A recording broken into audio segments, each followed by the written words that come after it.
મિત્રો આપણે છેલ્લે 9મા લેક્ચરમાં બે શ્રેણીકોનો સરવાળો એને વ્યાખ્યાયિત કર્યું હતું અને એના ગુણધર્મો જોયા હતા. તો યાદ કરીએ, બે શ્રેણીકોનો સરવાળો ક્યારે વ્યાખ્યાયિત છે તો તે બંને શ્રેણીકો સમાન કક્ષાના હોય તો જ બંને શ્રેણીકોનો સરવાળો અસ્તિત્વ ધરાવે. અને જો બંને શ્રેણીકોનો સરવાળો અસ્તિત્વ ધરાવે તો બંનેના અનુરૂપ ઘટકોનો સરવાળો અનુરૂપ સ્થાને લખવાથી તે જ કક્ષાનો શ્રેણીક મળે. એના ગુણધર્મોમાં આપણે એ ભણ્યા હતા કે બે શ્રેણીકોનો સરવાળો એ ક્રમના નિયમનું પાલન કરે છે, એટલે કે a + b = b + c. બીજા એક નિયમનો અભ્યાસ કર્યો હતો કે જૂથના નિયમનું પાલન કરે છે. જૂથનો નિયમ એટલે આ પ્રમાણે સરવાળા માટે a +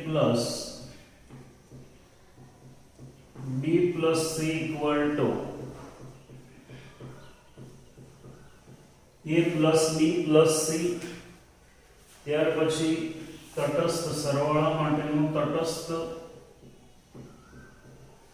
ઘટક શ્રેણીક O થશે શૂન્ય શ્રેણીક, અને a નો વિરોધી શ્રેણીક -a છે, જેથી આ બંનેનો સરવાળાનો તટસ્થ ઘટક મળે.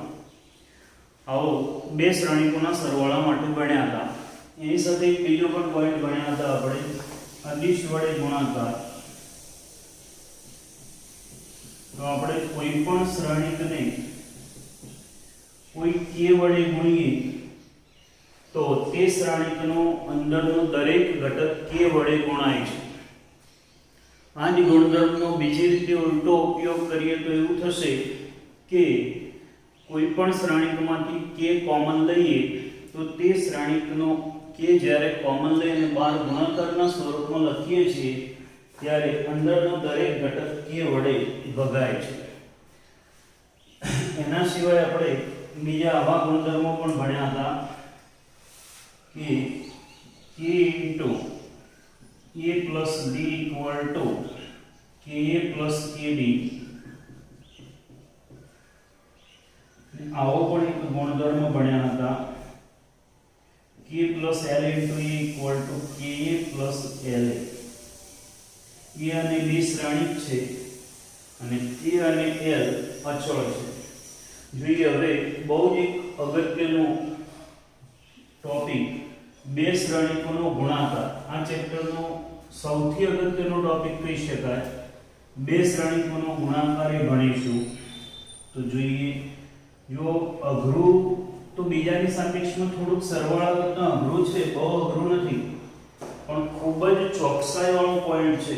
બહુ ધ્યાનથી સમજજો, જોજો અને એને વિચારજો, થોડી પ્રેક્ટિસ પણ કરજો.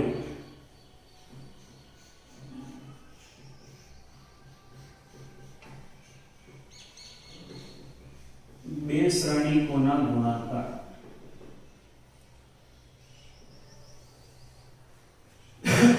તો આપણે સરવાળા માટે એવું ભણ્યા હતા, બે શ્રેણીકોનો સરવાળો ક્યારે વ્યાખ્યાયિત થાય. આપણે એવું ભણ્યા હતા a + b ક્યારે વ્યાખ્યાયિત થશે તો a અને b બંનેની કક્ષા સમાન હોવી જોઈએ. a અને b ની કક્ષા એટલે કે એમ કહીએ તો જો a m/n કક્ષાનો શ્રેણીક હોય, b પણ m × n કક્ષાનો શ્રેણીક હોય, તો a + b શ્રેણીક પણ m × n કક્ષાનો શ્રેણીક હોય. એનો અર્થ કે સરવાળા માટે શરત આવી હતી કે બંને શ્રેણીકોની કક્ષા સમાન હોવી જોઈએ, બંનેની અંદર હારની સંખ્યા સમાન હોવી જોઈએ અને બંનેની અંદર સ્તંભની સંખ્યા સમાન હોવી જોઈએ. હાર અને સ્તંભની સંખ્યા જુદી જુદી હોય તો ચાલે, આ બંને સમાન હોવા જોઈએ અને આ બંને સમાન હોવા જોઈએ. હવે ગુણાકારમાં શું થશે તો ગુણાકારમાં આવું છે કે a અને b આવા બે શ્રેણીકોનો ગુણાકાર વ્યાખ્યાયિત થાય એ માટે આવું છે કે દાખલા તરીકે એ શ્રેણિક m/n કક્ષાનો અને b શ્રેણિક n ક્રોસમાં પછી કોઈ એક આપણે p લખીએ, આ બંને સમાન હોય તો બંને શ્રેણિકોનો ગુણાકાર થાય. હવે આ જે બીજો ઘટક છે શું દર્શાવે છે? શ્રેણિક a ના સ્તંભની સંખ્યા, અને આ પહેલો ઘટક શ્રેણિક b ના સ્તંભની સંખ્યા. એટલે બહુ જ અગત્યનો આ પોઈન્ટ આપણે અહીંયા યાદ રાખીશું કે એ બે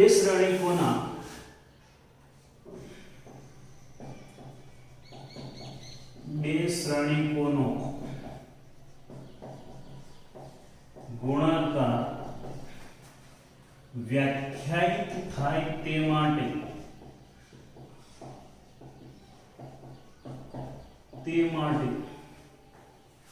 પ્રથમ શ્રેણિક એટલે ગુણાકારમાં જે પહેલો શ્રેણિક રાખીએ તે પ્રથમ શ્રેણિક, અત્યારે આપણે a લખીએ તો પ્રથમ શ્રેણિક e ના સ્તંભની સંખ્યા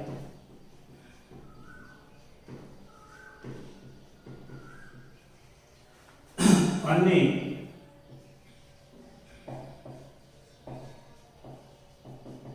બીજા શ્રેણિક તરીકે આપણે b રાખીએ તો બીજા શ્રેણિક b ની હારની સંખ્યા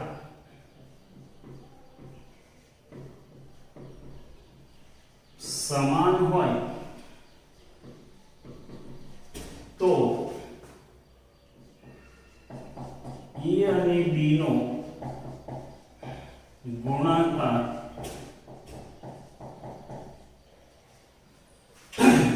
એ બી વ્યાખ્યાયિત છે.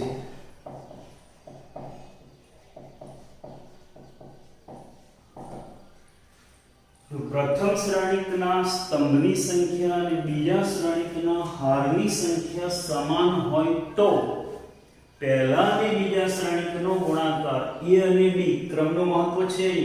એ પહેલો છે એટલે પહેલા શ્રેણિકના સ્તંભની સંખ્યા અને બીજા શ્રેણિકની હારની સંખ્યા સમાન હોય તો એનો ગુણાકાર એ બી વ્યાખ્યાયિત થશે. એટલે બરાબર સમજ્યો કે સરવાળા જો બિલકુલ અલગ છે, સરવાળામાં બંનેની કક્ષાઓ સમાન હોવી જોઈએ.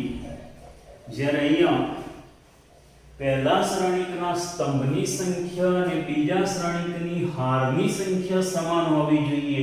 એટલે અહીંયા ક્રમનું મહત્વ છે અને માટે જો બરાબર સમજીએ તો એક ગુણધર્મ ઓટોમેટિક મળી જાય કે AB અને BA દરેક વખતે સમાન જ હશે એવું શક્ય નથી. ક્યારેક તો એવું પણ બનશે કે AB વ્યાખ્યાયિત હોય અને BA વ્યાખ્યાયિત જ ના હોય. એટલે જો તમે આ વ્યાખ્યાના શબ્દોને સમજો કે પ્રથમ શ્રેણિકના સ્તંભની સંખ્યા અને બીજા શ્રેણિકની હારની સંખ્યા, એનો અર્થ એવો છે ક્રમનું મહત્વ છે અને માટે અહીંયા ક્રમ બદલાય, ક્રમનું મહત્વ છે. ક્રમ બદલાય ત્યારે અહીંયા આ નિયમનું પાલન ન પણ થાય.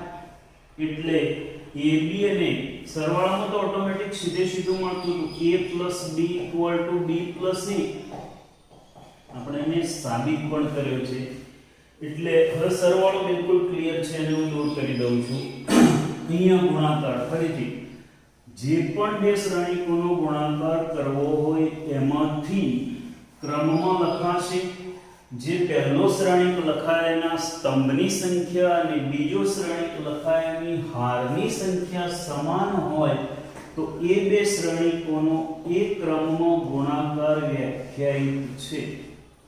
અને ગુણાકાર પછી મળતો શ્રેણિક તો આ જે ઘટકનો ઉપયોગ કર્યો આપણે, જે સંખ્યાનો, એ સંખ્યાનો તો એક વખત ઉપયોગ થઈ ગયો.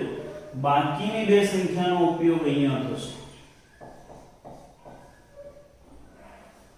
એટલે અહીંયા આપણે એવું લખીએ કે જો a m/n કક્ષાનો શ્રેણિક હોય, b n × p કક્ષાનો શ્રેણિક હોય તો a અને b નો ગુણાકાર વ્યાખ્યાયિત થશે. કારણ કે a ના સ્તંભની સંખ્યા અને b ની હારની સંખ્યા સમાન છે અને એનાથી મળતો બંનેના ગુણાકારથી મળતો શ્રેણિક a * b જેની કક્ષા m ક્રોસ p પ્રકારની થશે. તો જો કોઈ શ્રેણિક એ m ક્રોસ n કક્ષાવાળું અને b એ n ક્રોસ p કક્ષાવાળું શ્રેણિક હોય તો a અને b નો ગુણાકાર, અહીંયા એ પહેલો લખાય છે, ક્રમનું મહત્વ છે. a અને b નો ગુણાકાર કરવાથી a * b શ્રેણિક મળે છે જેની કક્ષા n ક્રોસ p થાય. પહેલા શ્રેણિકની સ્તંભની સંખ્યા અને બીજા શ્રેણિકના હારની સંખ્યા, એટલે કે આ પહેલા શ્રેણિકની સ્તંભની સંખ્યા n, બીજા શ્રેણિકની હારની સંખ્યા n, આ બંને સમાન છે અને માટે જ પહેલા અને બીજાનો એટલે a અને b નો ગુણાકાર થાય છે. a અને b નો ગુણાકાર થાય છે એનો અર્થ એવો થશે, એવો ન કહી શકાય કે b અને a નો ગુણાકાર થતો જ હશે. પ્રથમ શ્રેણિકના સ્તંભની સંખ્યા બીજા શ્રેણિકની હારની સંખ્યા સમાન છે, માટે આ બંનેનો ગુણાકાર થઈ શકે અને આના દ્વારા વ્યાખ્યાયિત થતો શ્રેણિક આ પ્રકારનો થશે. જો આ શ્રેણિક m ક્રોસ n, આ શ્રેણિક n ક્રોસ p પ્રકારનો છે. પેલા બંને n સરખા છે, પહેલા શ્રેણિકની સ્તંભ સંખ્યા બીજા શ્રેણિકની હારની સંખ્યા બંને સમાન છે, માટે આ બંનેના ગુણાકારથી મળતો શ્રેણિક આવો થશે. આ m ક્રોસ p ગુણાકારથી મળતા શ્રેણિકની હાર સંખ્યા m થશે.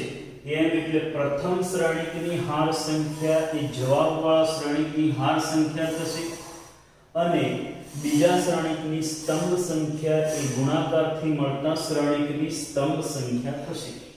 ટૂંકમાં એટલું બધું અઘરું નથી, પણ કોન્સન્ટ્રેશન જોઈશે જ્યારે પણ ગુણાકાર કરીશું ત્યારે. ફરીથી એક લીટીમાં કહી દઉં તો જ્યારે પણ કોઈ પણ બે શ્રેણિકનો ગુણાકાર કરો છો ત્યારે પ્રથમ શ્રેણિકના સ્તંભની સંખ્યા અને બીજા શ્રેણિકના હારની સંખ્યા સમાન હોય તો જ એ બંનેનો ગુણાકાર એ ક્રમમાં થઈ શકશે અને ગુણાકાર કર્યા પછી મળતો શ્રેણિક એ જે શ્રેણિક મળશે એની કક્ષા એની હાર એ પહેલા શ્રેણિકની હાર જેટલી હાર હશે અને ગુણાકારથી મળતા શ્રેણિકની સ્તંભ સંખ્યા એ આપેલા બીજા શ્રેણિકની સ્તંભ સંખ્યા જેટલી સંખ્યા હશે.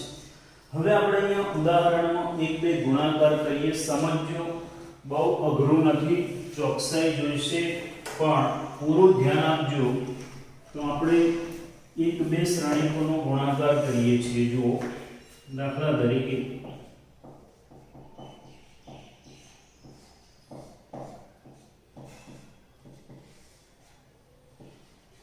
1 2 3 4 2 6 b equal to a b c x y z m n p. તો કોઈ પણ બે શ્રેણીકોનો ગુણાકાર કરીએ ત્યારે આ ગુણધર્મ આપણે ચેક કરી લેવાનો. આ શ્રેણીકની કક્ષા કઈ થશે? 2/3, બે હાર ત્રણ સ્તંભ, એક હાર બીજી હાર, ત્રણ સ્તંભ, બે હાર ત્રણ સ્તંભ. આમાં ત્રણ હાર અને ત્રણ સ્તંભ,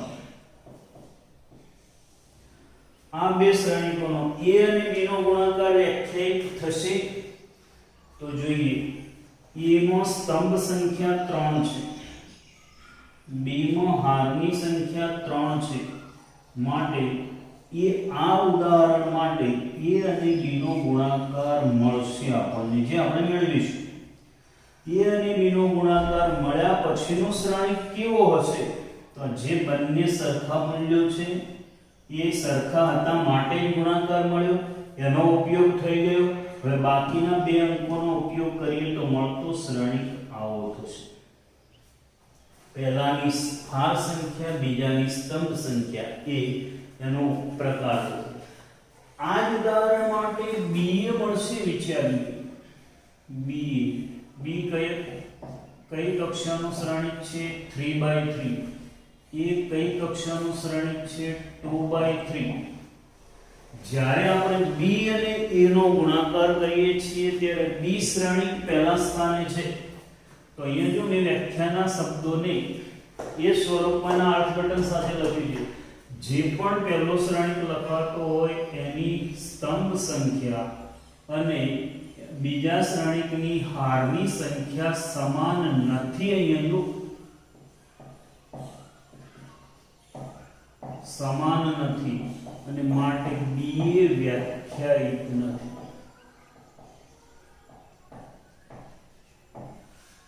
એટલે અહીંયા a b વ્યાખ્યાયિત છે, b એ તો મળતો જ નથી. એટલે a b b એ સરખા હોવાનો પ્રશ્ન છે જ નહીં. એટલે ક્રમનો ગુણધર્મ છે ઓટોમેટિક આપણને સમજાઈ જવું જોઈએ કે a b અને b એ સમાન ન હોઈ શકે. સરવાળામાં a + b = b + a થાય, ગુણાકારમાં a * b = b * a ન થાય.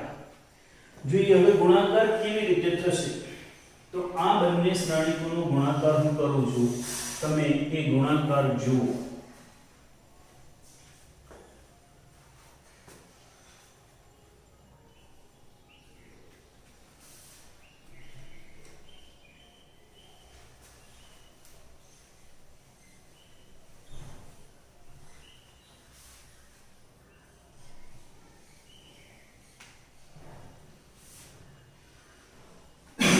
તો આપણે આ ઉદાહરણ માટે ab શોધીએ તો ab શું મળશે?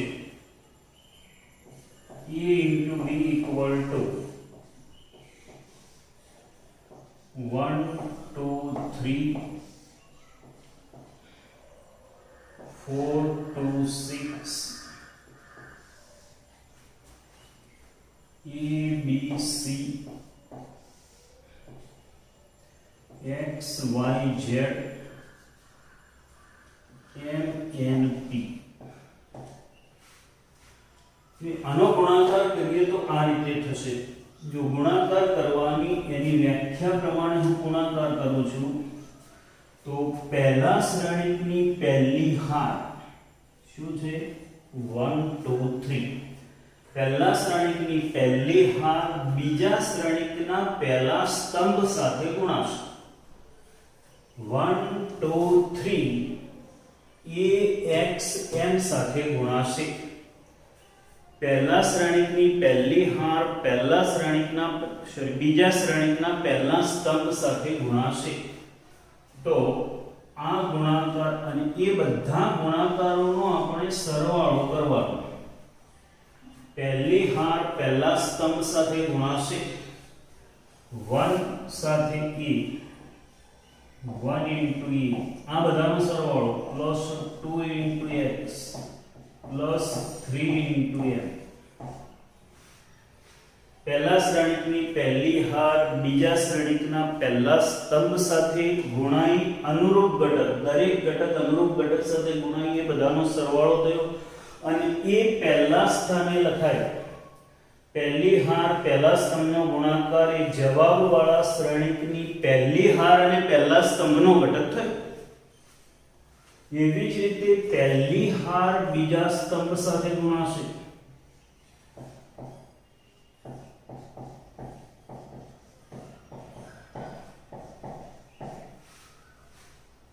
પહેલી હાર બીજા સ્તંભ સાથે ગુણાઈ એટલે જવાબવાળા શ્રેણીકનો પહેલી હાર અને બીજા સ્તંભનો ઘટક મળ્યો.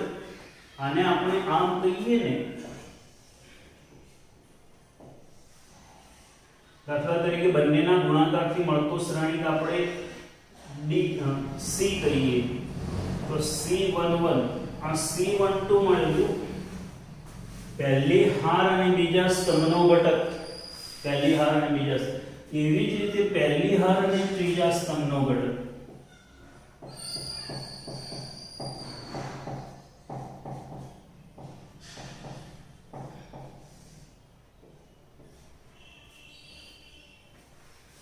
ટૂંકમાં પહેલા શ્રેણિકની પહેલી હાર દ્વારા જવાબવાળા શ્રેણિકની પહેલી હાર રચાય. આ 1 2 3 એ પહેલા સ્તંભ સાથે ગુણાય પહેલો ઘટક આપે, પહેલી હાર 1 2 3 બીજા સ્તંભ સાથે ગુણાઈને બીજો ઘટક આપે, પહેલી હાર 1 2 3 ત્રીજા ઘટક સાથે ગુણાઈને ત્રીજો ઘટક આપે. પહેલા શ્રેણિકની પહેલી હારથી જવાબવાળા શ્રેણિકની પહેલી હાર રચાય.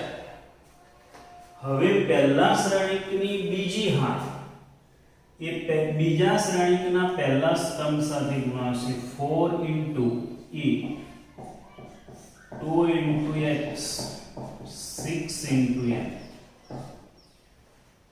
બીજી હાર પહેલા સ્તંભ સાથે ગુણાઈને જવાબવાળા શ્રેણિકની બીજી હાર અને પહેલા સ્તંભનો ઘટક આપે. સીધો જવાબ જ છે. તમે એને ચોકસાઈથી ખાલી બોલો ને તો તમને સમજાશે. બીજી હાર બીજો સ્તંભ તો જવાબવાળા શ્રેણિકના પણ બીજી હાર અને બીજા સ્તંભનો ઘટક મળે.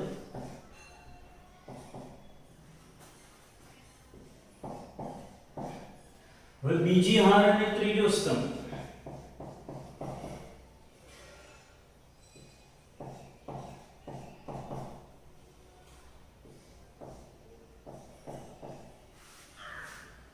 જો તો કઈ ક્રમિકતા મળી? પહેલા શ્રેણિકની પહેલી હાર બીજા શ્રેણિકના પહેલા સ્તંભ સાથે ગુણાવાથી દરેક ઘટક અનુરૂપ ઘટક સાથે ગુણીને તે બધાનો સરવાળો કરો તો જવાબવાળા શ્રેણિકના પહેલી હાર અને પહેલા સ્તંભનો ઘટક મળે. પહેલા શ્રેણિકની પહેલી હાર બીજા શ્રેણિકનો બીજો સ્તંભ બંનેનો ગુણાકાર કરો તો એના જવાબવાળા શ્રેણિકની પહેલી હાર અને બીજા સ્તંભનો ઘટક મળે. એવી જ રીતે પહેલા શ્રેણિકની પહેલી હાર અને બીજા શ્રેણિકના ત્રીજા સ્તંભના અનુરૂપ ઘટકોનો ગુણાકાર કરો અને એ બધાનો સરવાળો કરો એટલે જવાબવાળા શ્રેણિકની પહેલી હાર અને ત્રીજા સ્તંભનો ઘટક મળે. એ જ પ્રમાણે પહેલા શ્રેણિકની બીજી હાર બીજા શ્રેણિકના પહેલા સ્તંભ સાથે ગુણાય એટલે અહીંયા આપણને જવાબવાળા શ્રેણિકની બીજી હાર અને પહેલો સ્તંભ મળે. બીજી હાર બીજા સ્તંભના અનુરૂપ ઘટકો સાથે ગુણાઈને એ બધાનો સરવાળો કરો તો બીજી હાર અને બીજા સ્તંભનો બીજો ઘટક મળે. અને એ પ્રમાણે બીજી હાર અને ત્રીજા સ્તંભ સાથે ગુણાકાર કરો તો જવાબવાળા શ્રેણિકનો એ બધાનો સરવાળો કરો એટલે જવાબવાળા શ્રેણિકનો બીજી હાર અને ત્રીજા સ્તંભનો ઘટક મળે.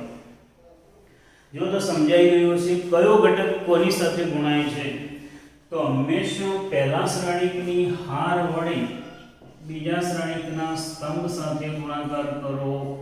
પહેલા સ્તંભ સાથે, પછી બીજા સ્તંભ સાથે, પછી ત્રીજા સ્તંભ સાથે. પહેલા શ્રેણિકની બીજી હાર પહેલા સ્તંભ સાથે ગુણો, બીજા સ્તંભ સાથે ગુણો, ત્રીજા સ્તંભ સાથે ગુણો અને જે નંબર બોલાય છે એ નંબરના સ્થાને મૂકી દો એટલે ગુણાકાર મળી જાય.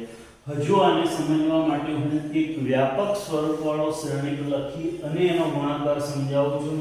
જો દેખાય તો એમાં થોડો કલરનો હું ઉપયોગ કરું છું, તમે જુઓ.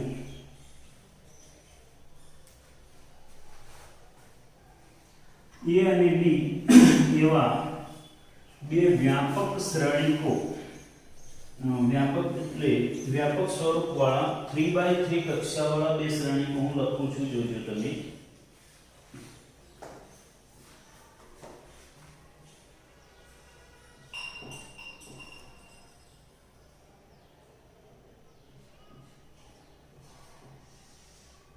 આવો એક શ્રેણિક છે A11 A12 A13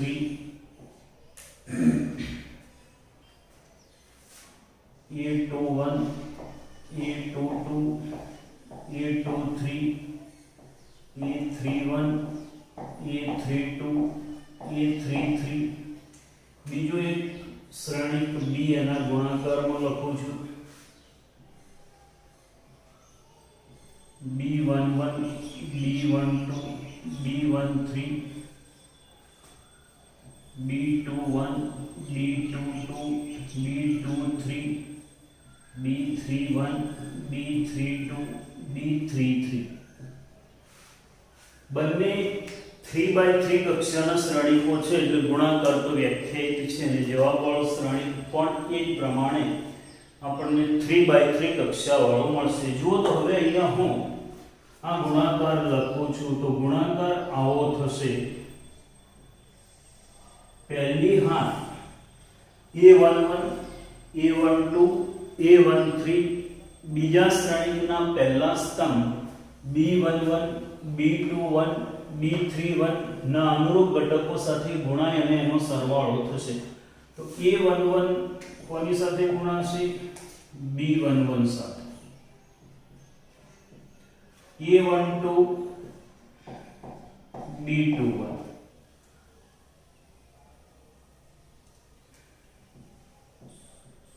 plus A13 B31 સાથે ગુણાશે. આ એક ઘટક લખ્યો. આવા આપણે 9 ઘટકો લખવાના છે. હું પહેલા લખું પછી જુઓ A11 એની સાથે બીજી હાર ગુણાશે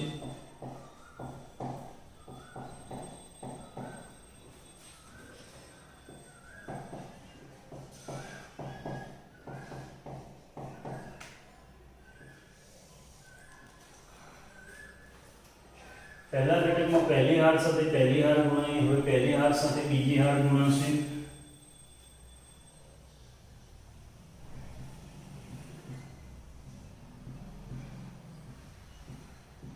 હવે પહેલી હાર સાથે ત્રીજી હાર ગુણાશે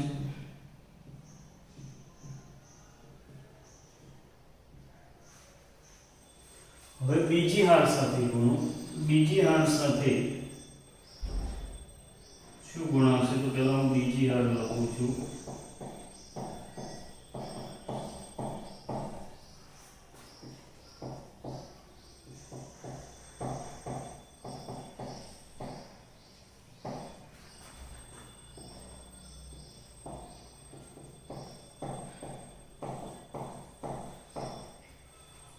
जो ये बीजी हार साथे पहलो स्तंभ गुणाશે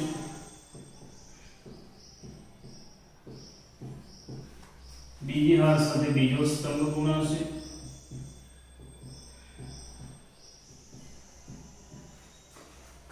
बीजी हार साथे त्रीजो स्तंभ गुणाશે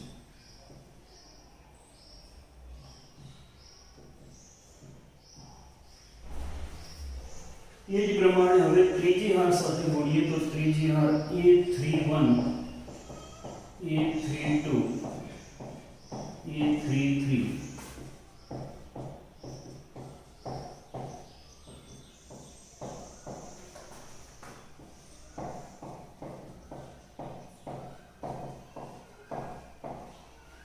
હવે આની સાથે પહેલો સ્તંભ ગુણાશે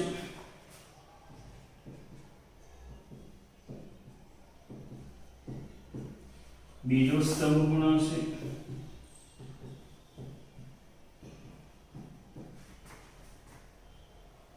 ત્રીજો સ્તંભ ગુણાશે આ બંનેના ગુણાકારથી મળતો શ્રેણિક 3x3 કક્ષાનો છે 9 ઘટકો આપણને સ્પષ્ટ દેખાય છે જોઈએ હવે અહીંયા જો તમને ક્રમિકતા દેખાશે A1 A2 A3 A1 A2 A3 A1 A2 A3 A1 A2 A3 પહેલા શ્રેણિકની પહેલી હારથી જવાબવાળા શ્રેણિકની હાર રચાય છે પહેલા બીજા શ્રેણિકનો સ્તંભ B11 B21 B31 અહીંયા જો B11 B11 B11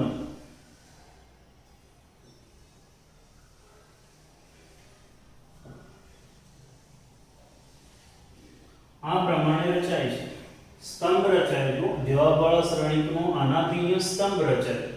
ને આમ પણ આપણે કહ્યું છે કે આ દાખલા તરીકે પહેલો શ્રેણીક m ક્રોસ n, બીજો શ્રેણીક n ક્રોસ p પ્રકારનો હોય તો આ બંને ઇક્વલ હોય તો ગુણાકાર મળે, અને ગુણાકારમાં થી મળતા શ્રેણીકની કક્ષા m ક્રોસ p હોય.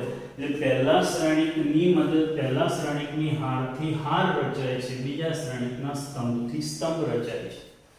હવે આ પ્રમાણે ગુણાકાર થશે. આ વ્યાપક સ્વરૂપને આપણે ખાલી યાદ રાખવા માટે પ્રચલિત સ્વરૂપ નથી, છતાં પણ યાદ રાખવામાં કદાચ સરળ થાય એ પ્રમાણે હું લખું તો આવું થશે કે આ પહેલા શ્રેણીકની પહેલી હાર એને હું આને કેપિટલ R1 અને કેપિટલ R2 અને કેપિટલ R3 કહી દઉં, આને કેપિટલ C1 અને કેપિટલ C2 અને કેપિટલ C3 કહી દઉં. તો યાદ રાખવાનું સરળ સ્વરૂપ લખું તો આવું થાય. પહેલી હાર કોની સાથે ગુણાઈ? પહેલા સ્તંભ સાથે. પહેલી હાર પહેલા સ્તંભ સાથે ગુણાઈ એટલે અનુરૂપ ઘટકો સાથે ગુણાઈ ગયા અને બધાનો સરવાળો થયો. પહેલી હાર પહેલા સ્તંભ સાથે ગુણાઈ, પહેલો ઘટક આપ્યો. પહેલી હાર એ બીજા સ્તંભ સાથે ગુણાઈ અને બીજો ઘટક આપ્યો. પહેલી હાર એ ત્રીજા સ્તંભ સાથે ગુણાઈને ત્રીજો ઘટક આપ્યો. એવી જ રીતે જો બીજી હાર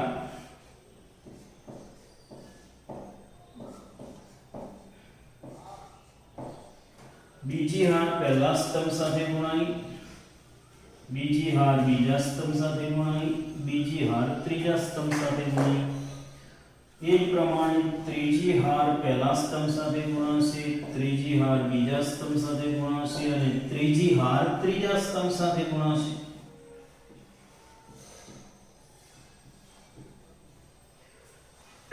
તો જોઈએ મિત્રો, ખરેખર બહુ અઘરું તો નથી, પણ ચોકસાઈ તો પૂરી જ જોઈશે.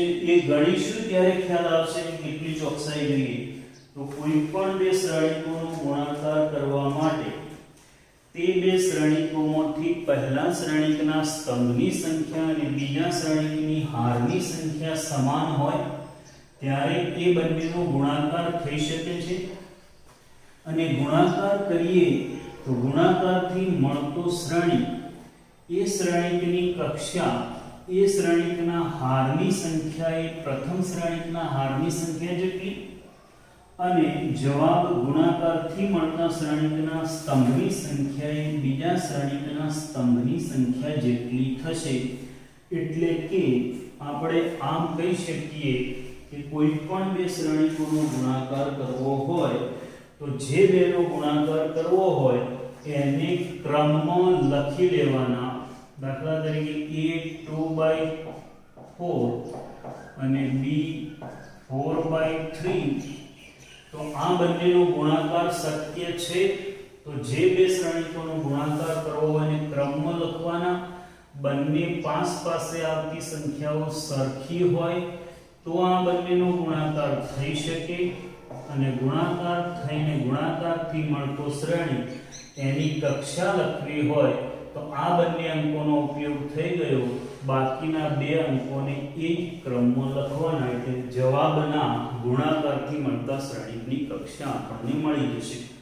અહીંયા આ જ બે શ્રેણીકો માટે b અને a નો ગુણાકાર મળશે.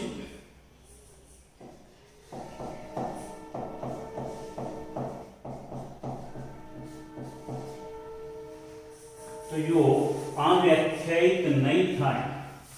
આ બે પાસ પાસેની સંખ્યાઓ એટલે ઓલરેડી આપણને ખબર જ છે કે પહેલા શ્રેણીકના સ્તંભની સંખ્યા બીજા શ્રેણીકની હારની સંખ્યા સમાન નથી એટલે અહીંયા p એ વ્યાખ્યાયિત નથી.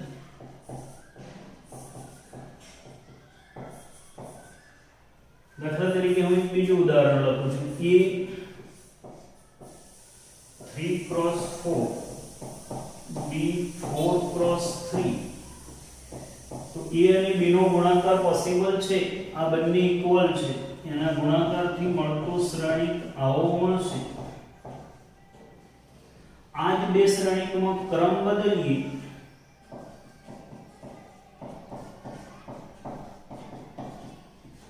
તો અહીંયા b એ પણ વ્યાખ્યાયિત છે, કારણ કે પહેલા શ્રેણિક b ની સ્તંભની સંખ્યા બીજા શ્રેણિક a ની હારની સંખ્યા સરખી છે, એટલે b અને a નો ગુણાકાર પણ મળશે.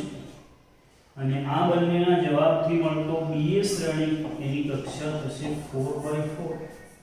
કે બંનેની કક્ષા ભિન્ન છે. આ બંને સમાન હોવાનો પ્રશ્ન જ નથી. આપણે સમાન શ્રેણિકોની વ્યાખ્યા આપી ગયા હતા.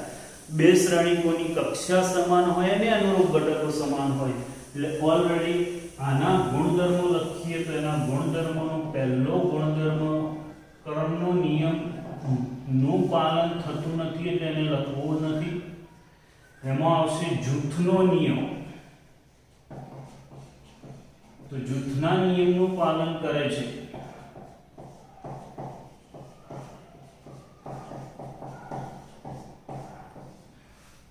એ ગુણાકારમાં b અને c નો ગુણાકાર અથવા a અને b ના ગુણાકારનો c સાથેનો ગુણાકાર, જો આ બધા ગુણાકારો વ્યાખ્યાયિત હોય તો આ બંને શ્રેણીકો સમાન શ્રેણીકો થાય.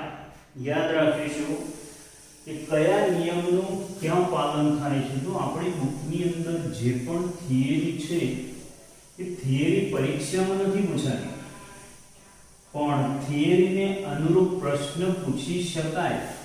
દાખલા તરીકે આપણને કહેવામાં આવે કે નીચેના પૈકી કયું પરિણામ સત્ય છે અથવા કયું પરિણામ અસત્ય છે, અને આવા ચાર પરિણામો આપેલા હોય કે શ્રેણીકોના સરવાળા માટે ક્રમના નિયમનું પાલન થાય છે. બીજું આપણને આપેલું છે કે શ્રેણીકોના સરવાળા માટે જૂથના નિયમનું પાલન થાય છે. ત્રીજું આપેલું શ્રેણીકોના ગુણાકાર માટે ક્રમના નિયમનું પાલન થાય છે.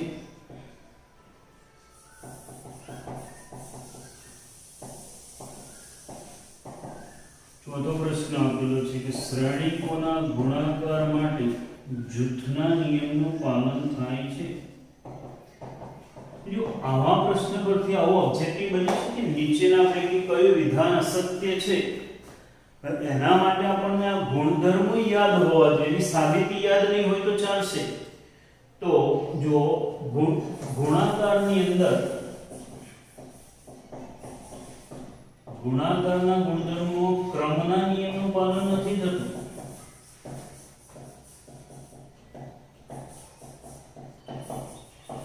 ધ્યાન રાખજો, આ યાદ રાખજો.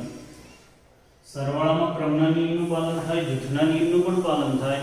બે શ્રેણીકોના ગુણાકારમાં જૂથના નિયમનું પાલન થાય છે, ક્રમના નિયમનું પાલન થતું નથી.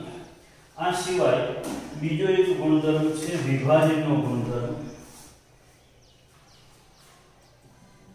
તો a into b plus c equal to ab plus ac, અથવા a plus b into c equal to ac plus bc. વિભાજનના નિયમનું પાલન કરે. સરવાળામાં તો ડાયરેક્ટ કોઈ વિભાજનના નિયમનું પરિણામ આવશે જ નહીં. અને ત્રીજું એકમ ઘટકનું અસ્તિત્વ.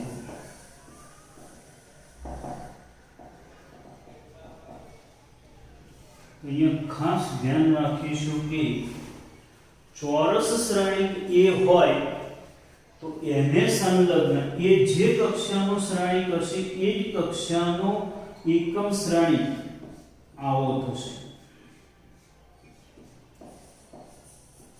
એ ચોરસ શ્રેણિક ખાસ ધ્યાન રાખજો. એ ચોરસ એટલે કે જો એ 2/2 કક્ષાનો હશે તો આ I2 થશે, એ 2/2 કક્ષાનો હશે તો I2 થશે, 3/3 કક્ષાનો હશે તો I3 થશે, 4/4 કક્ષાનો હોય તો I4 થાય. એટલે આ પ્રમાણે એવો I એ એકમ ઘટક છે.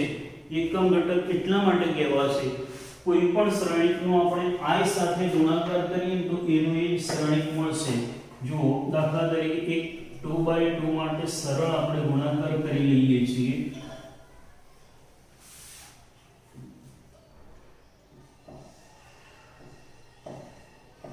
ABCD ઇન્ટુ આ 2/2 નો શ્રેણિક છે એટલે I2 લખ્યો. ગુણાકાર કરીએ. પહેલી હાર પહેલા સ્તંભ સાથે ગુણાશે. દેખાય છે પહેલી હાર AB, પહેલો સ્તંભ 1 0. પહેલી હાર AB, પહેલો સ્તંભ 1 0. પહેલા શ્રેણિકની પહેલી હાર, બીજા શ્રેણિકનો પહેલો સ્તંભ. E into 1 plus B into 0. પહેલી હાર બીજો સ્તંભ A into 0 plus B into 1.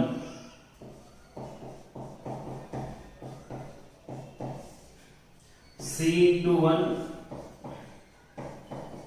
D into 0. C into 0 D into 1.